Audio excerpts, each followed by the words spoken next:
তোরা আয় রে সন্নে আলা মুখেগা তোরা আয় রে সন্নে আলা মুখেগা আওয়ালা খেরের নবী আওয়ালা খেরের নবী ছিলেন রে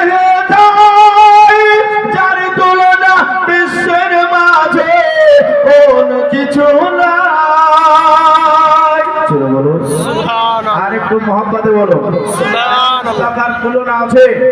কোনদিন আপনারা শুনেছেন? কোনদিন শুনতে পাবেন না। দুনিয়া শেষ হবে তবে কিন্তু শুনতে পাবেন না।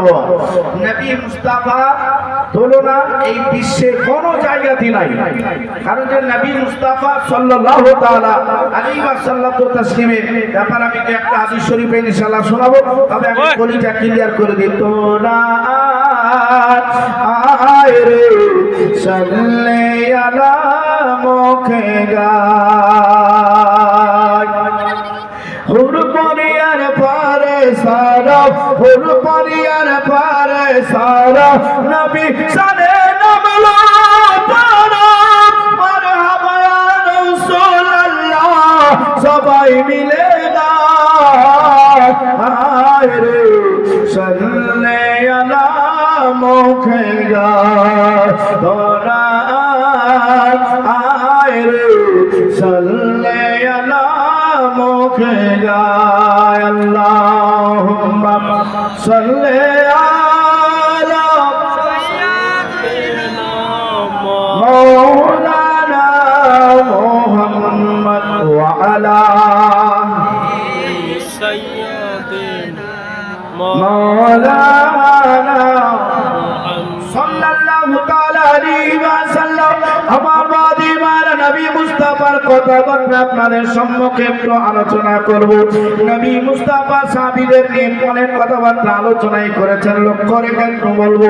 আমার নবী মুস্তাফা সাল্লাল্লাহু তাআলা আলাইহি ওয়াসাল্লাম আজকে দেখেন মক্কায় একদিন করে 51 বছর কাটাইলো। আমার নবী মুস্তাফা মক্কাতে 51 বছর নিজের পায়ে পায়ে চললো।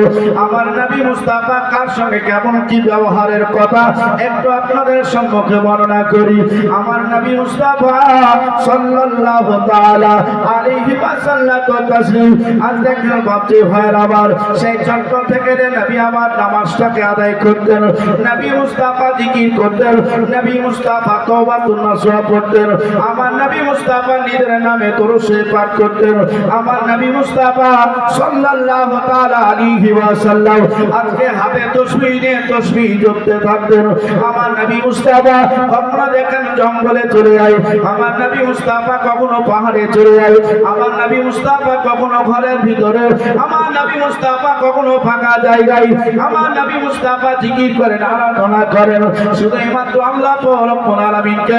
আজকে দেখেন এইভাবে রাজি করতে আছেন। আমার নবী মুস্তাফার মুখে সব চাইতে বেশি রে আপনি জিকির যেটা থাকতো সেই জিকিরের কথাটা কিন্তু আজকে বলবো। সেই জিকিরের কথাটা আপনাদের শোনাবো। আমার নবী মুস্তাফার মুখে বেশি বেশি জিকির চলতো। আমার নবী মুস্তাফা ওঠার টাইমে, আমার নবী মুস্তাফা বসার টাইমে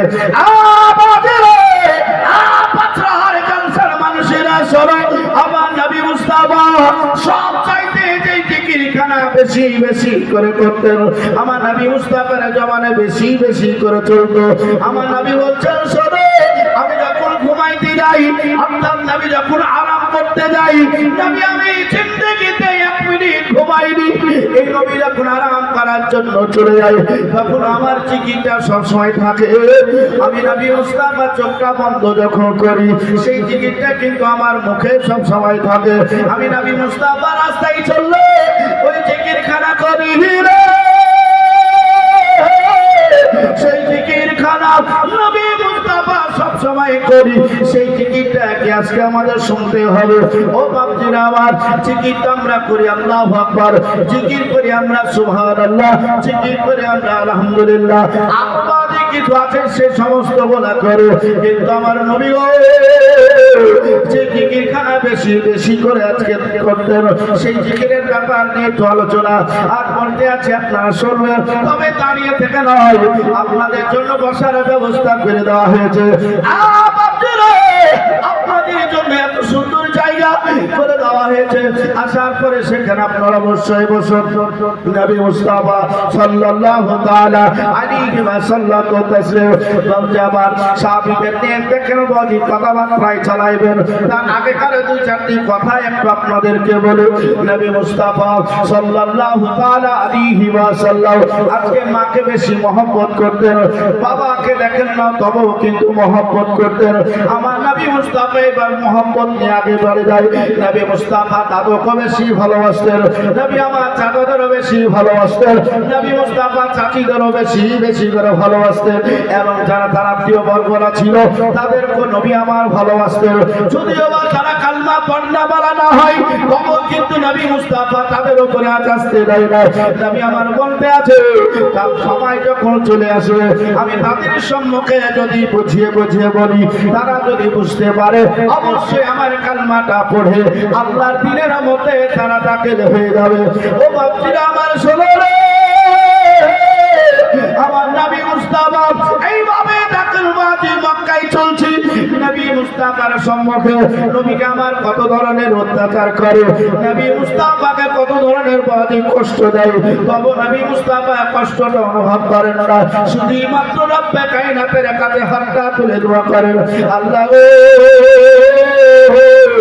এরা হয়তো এখনো তোমার নবীকে চিনতে পারেনি, এখনো হয়তো তারা তোমার আলামিনকে বুঝতে পারেনি, হয়তো এরা এটাই মনে করতে আছে হয়তো আব্দুল মুতাল্লিবের পোতা আব্দুল্লাহর হয়তো বেটা আমাদের গ্রামের একটা সন্তান, এইরকম মনে করে হয়তো তারা এইরকম করতে আছে।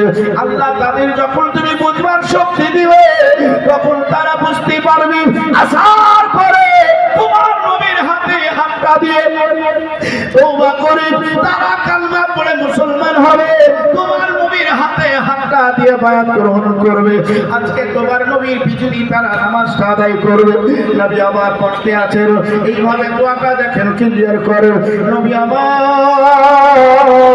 কখনো খাবার খাচ্ছে কখনো খাবার খায় না। নবী আমার বলে এই দুনিয়ার খাবার পেলেও ভালো না পেলেও ভালো, কারণ যে আল্লাহ আমাকে জান্নাত থেকে খাবার পাঠিয়ে দেয়, ফেরেশতা মারফত পাঠিয়ে দেয়, নবী মুস্তাফা সেটা আমি গ্রহণ করতে থাকি। একদিনকার কথা একটু বলতে মুর্তজা বলছেন ইয়া রাসূলুল্লাহ ইয়া হাবিবাল্লাহ নবী ও আপনি 5 দিন ধরে কোনো খাবার খান নাই। নবী আমার বলছেন 5 দিন আমি দুনিয়ার কোনো খাবার খাইনি, 5 দিন ধরে আমি পানিও পান করিনি। হযরত আলী আল মুর্তজা কথাটা শুনে সেখানে কোনো কথাবার্তা না বলে দেখেন একবারে চুপচাপ বাড়ি চলে আসলেন। ফাতেমা বলছেন স্বামী রে আপনি একটু খাবারটা খেয়ে দেন। স্বামী দেখেন কিছুই বললেন না, সেই জায়গায় বিবি কিন্তু বেশি একটু বিরান্ত করতেন না। হযরত আলী আল মুর্তজার এইভাবে দেখেন 5 দিন চলে গেল। আমার নবী মুস্তাফার 10 দিন ধোকা হয়ে গেল। আমার নবী মুস্তাফার সম্মুখে আলী আল মুর্তজা যখন উপস্থিত, আমার নবী বলছেন আলী তোমার চোখগুলো ভিতরে ঢুকে গেছে, কারণটা কি? আলী রে তোমার চোখগুলো ঢুকলো কারণটা কি? আমি নবী জানতে চাই বলো। কারণ যে নবীটা আমি জানি, কিন্তু 5,000 মানুষের সম্মুখে বলবার জন্য শুধুমাত্র আমি তোমার কাছ থেকে শুনতে আছি বলো। হযরত আলী আল মুর্তজা বলে ইয়া রাসূলুল্লাহ আমার নবী বলছেন শোনো আল্লাহ তো পবিত্র কোরআনে জানিয়ে দিয়েছে ওয়াল্লাহ মাকাম আলাম তাকুল তাআলা, আমার নবীকে নবীর ব্যাপারে জানিয়ে দিচ্ছে ও হাবিব আপনি যাহা কিছু জানেন না আমি আল্লাহ আপনাকে সব কিছুর শিক্ষা দিয়ে দিয়েছি। আমার নবীর ব্যাপারে যে কথাটা আপনি মাদেলে আছে বাসানা আইকে যাবি সোনার মদিনা, যাদের মনে আছে বাসানা আইকে যাবি সোনার মদিনা। পাক মদিনায় গেলে পরে পাক মদিনায় গেলে পরে পূর্বে মনের বাসনা আইকে যাবি সোনার মদিনা। জোরে বলো কি সুবহানাল্লাহ বলতে আপনার এলে যাচ্ছে নাকি গো? হ্যাঁ, কেবল কেবল ভাইরা শুরু হয়েছে, সারা রাত পড়ে আছে। হ্যাঁ, আপনাদের চাইতে যদি মহিলাদেরকে বলা হতো যে তোমরা সুবহানাল্লাহ বলো তো আওয়াজ মনে বেশি হয়ে যেত। মায়েরা অবশ্যই জালসা শুনতে শুধু ভালো কথা, কিন্তু তোমার মাথার চুল এই পাঁচরাহার জালসার লোক দেখবে, এটা কিন্তু জায়েজ না, এটা জায়েজ না। কারণ যে আমরা হাদিস কোরআন ইজমা আকাশের কথা বেশিরভাগই চেষ্টা করব যে আমরা মাইনা চলবো না, কি মানে চলবো না, চলবো না ও তো সে তো আমরা এখানে এসেছি যে আমরা ওটা শুনবো, চেষ্টা করব। আর যেগুলো আমরা কিছু হয়তো এদিক ওদিক করছি সেগুলা থেকে আমরা পরে থাকবো, আর কিছু নেকি এখান থেকে নিয়ে যাবো না। কতটা নেকি পাওয়া যাবে জানেন? এই যে জালসায় বসেছেন কতটা নেকি পাবেন? 100 বছর নফল ইবাদত করে যতটা নেকি, ওই নেকিটা এই জালসাতে যে বসেছে তো ফেরেশতা মারফত আপনার নামায় আমলে লিখে দেওয়া হবে, এতটা নেকি পাওয়া যাবে। কোরআনের তাফসীর, তাফসীরের রুহুল বায়ান 1000 বলেন যে জালসায় যারা বসলো তাদের 1000 নেকি তার নামায় আমলে দেওয়া হবে। আর জালসাতে আসার পরে যারা একবার সুবহানাল্লাহ বলল, আলহামদুলিল্লাহ পাঠ করলো, মুহাব্বতে নবীর নামে একবার দরুদ পাঠ করলো, তার জন্য কতটা বাজি ইনাম আছে ইনশাআল্লাহ আপনাদের সম্মুখে বলবো। আগে গজলের দুটা কলি আপনাদের শুনিয়ে দিই। এটা আমার ওস্তাদ কারি সিরাজুল মুনির সাহেব লিখেছেন, ভালো লিখেছেন। যেগুলা ভালো সেগুলা আমি কিন্তু পড়ি, আর যেটা বাবা মন বসে না, এক কথায় ভালো লাগে না, সেটা কিন্তু পড়ি না বাবা। কারণ যে অনেক গজল এরকম আছে যে নবী পানি তুলতে গিয়ে বালতি ছিঁড়ে পড়ে গেল, আর ইহুদি আসার পরে নবীর গালে চড় মারলো, এই যে তোরা কেঁদে কেঁদে বল সকলে সাল্লি আলা বল, এই যে ধরনের একটা গজলের কলি, এগুলো তো বাবাজি ভাইয়েরা পড়ি না। কেউ পড়বে ওটা আমার দেখার নেই, আমি ওটা পড়ি না। আমি হচ্ছে আহলে সুন্নাত আল জামাতে যেটা বাজি মাতলা সঠিক, যেটা ভালো সেটা কিন্তু আমি শোনাই। তাই দুটা করে শোনাচ্ছি, ইনশাআল্লাহ আপনারা শুনুন। তবে আমাদের জালসার ভলেন্টিয়ার্স আপনাদের যে দায়িত্ব দেওয়া হয়েছে সেই দায়িত্বটা অবশ্যই আপনারা পালন করুন।